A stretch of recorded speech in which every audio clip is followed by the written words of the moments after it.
Assalamualaikum warahmatullahi wabarakatuh. Waalaikumsalam warahmatullahi wabarakatuh. Halo semuanya. Hai. Perkenalkan, nama saya Reki Aulia Widianto. Alamat saya di Basungan, Panggardewa. Tempat tanggal lahir saya di Basungan, 9 November 2007. Saya siswa SMK Negeri 1 Waitenong kelas 11 akuntansi A. Di sini saya akan menyampaikan atau membawakan sebuah materi maupun informasi tentang bullying atau perundungan. Saya akan menjelaskan pengertian atau penjelasan apa itu bullying. Yang pertama, bullying bisa meliputi perundungan, kekerasan, pengucilan, ataupun mengintimidasi seorang ataupun suatu kelompok. Yang dalam garis besar adalah kekerasan dari suatu kelompok kepada suatu kelompok yang lebih lemah, yang biasanya dilakukan oleh suatu kelompok yang lebih kuat. Pemicu-pemicu pembulian ada bermacam-macam. Yang faktor utamanya adalah lemahnya suatu orang atau kelompok yang dapat menimbulkan rasa iri ataupun rasa cemburu antara kelompok satu dengan kelompok lainnya. Lalu antara kelompok yang lebih kuat akan merasa kuat sehingga dia akan mengucilkan ataupun menjahati atau melukai, dan banyak lagi faktor lainnya. Penyebab terjadinya bullying banyak terjadi di lingkungan sekolah. Biasanya karena ada yang termasuk fisik, kemampuan, ataupun kekurangan. Jika seseorang mempunyai kemampuan, dia akan berpeluang lebih besar untuk membuli atau melakukan perundungan kepada seseorang yang memiliki kekurangan. Lalu selanjutnya, akibat dari dilakukannya pembulian. Akibat-akibat yang terjadi itu banyak, seperti akan terjadinya terus isu atau gangguan mental yang biasanya terjadi karena sudah merasakan bully yang terlalu banyak atau sudah terlalu sering dibully oleh seorang atau suatu kelompok. Lalu selanjutnya saya akan memberikan contoh apa itu pembulian atau bagaimana pembulian itu terjadi. Yang lebih mudah dimengertinya, seperti sekarang ada istilahnya beauty privilege atau kayak sesuatu yang dipandang dari keindahannya atau kecantikannya. Biasanya kalau manusia itu ada fisik yang dibahas.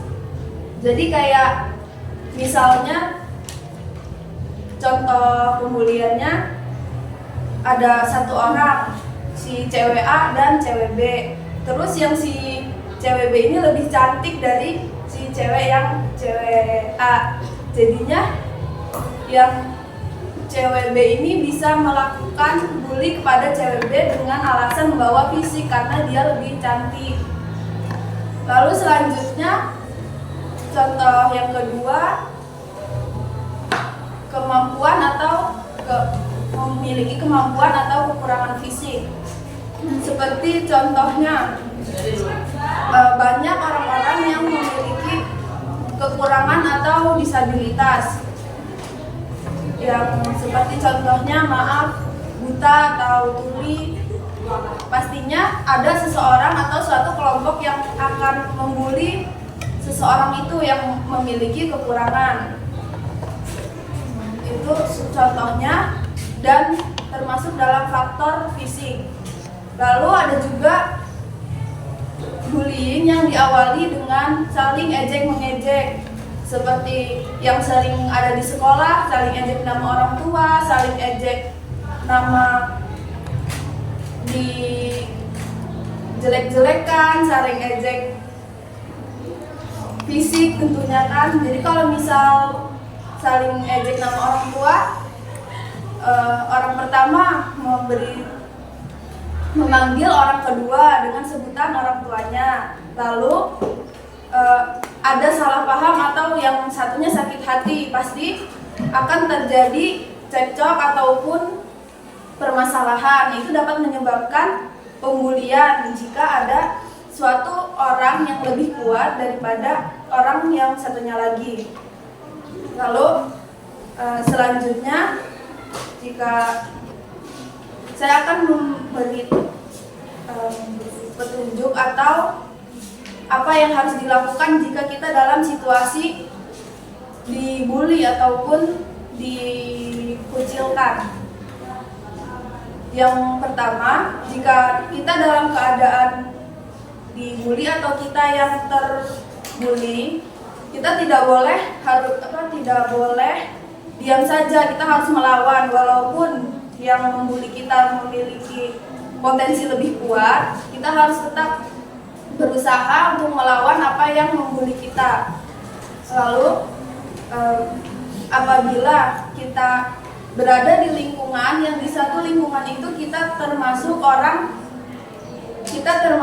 yang tidak membuli, namun di lingkungan ada di sekolah saling ejek nama orang tua, saling ejek nama, dijelek-jelekan, saling ejek fisik tentunya kan. Jadi kalau misal saling ejek nama orang tua, orang pertama memanggil orang kedua dengan sebutan orang tuanya, lalu ada salah paham atau yang satunya sakit hati, pasti akan terjadi cekcok ataupun permasalahan. Itu dapat menyebabkan pembulian jika ada suatu orang yang lebih kuat daripada orang yang satunya lagi. Lalu jika saya akan memberi petunjuk atau apa yang harus dilakukan jika kita dalam situasi dibully ataupun dikucilkan. Yang pertama, jika kita dalam keadaan dibully atau kita yang terbully, kita tidak boleh diam saja. Kita harus melawan, walaupun yang membuli kita memiliki potensi lebih kuat, kita harus tetap berusaha untuk melawan apa yang membuli kita. Lalu apabila kita berada di lingkungan yang di satu lingkungan itu kita termasuk orang yang tidak membuli, namun di lingkungan itu ada orang yang mengajak kita untuk membuli suatu kelompok ataupun orang. Itu salah satu pengaruh buruk yang harus kita hindari, karena pembulian adalah suatu perlakuan yang tidak baik ataupun tidak terpuji. Kita selaku pelajar tidak boleh melakukan dan membudidayakan hal tersebut di lingkungan sekolah maupun di lingkungan luar, karena sebagai pelajar kita harus memberikan dan melakukan nilai-nilai yang baik di lingkungan maupun di sekolah. Lalu ada beberapa cara untuk mengatasi apabila akan terjadi atau ada perencanaan bullying di lingkungan sekolah ataupun lingkungan sekitar kita. Apabila ada orang yang merencanakan untuk pembulian, sebaiknya kita sebagai pelajar yang baik, kita harus mencegah ataupun melarang orang tersebut untuk memberhentikan untuk tidak melakukan pembulian tersebut. Yang kedua, apabila kita tahu ada seseorang yang ingin melakukan pembulian, seharusnya kita mencegah dan memberikan mereka nasihat atau menjelaskan kepada mereka bahwa pembulian itu tidak baik. Yang selanjutnya, apabila kita dibully, kita tidak boleh hanya tinggal diam. Kita harus membuka suara, mengambil suara dan berbicara, mengatakan kepada orang yang membuli bahwa pembulian itu tidak berguna, tidak baik, dan tidak akan membuat mereka menjadi keren ataupun terlihat keren. Lalu yang selanjutnya, kesimpulannya dari apa yang saya sampaikan sebelumnya adalah perundungan atau pembulian adalah suatu hal yang tercela dan tidak baik untuk dilakukan karena tidak ada manfaatnya dan akan merugikan suatu pihak. Kesimpulannya, jika perbuatan itu tidak baik, kenapa harus kita lakukan selagi tidak ada gunanya juga, kita tidak akan terlihat keren. Lalu,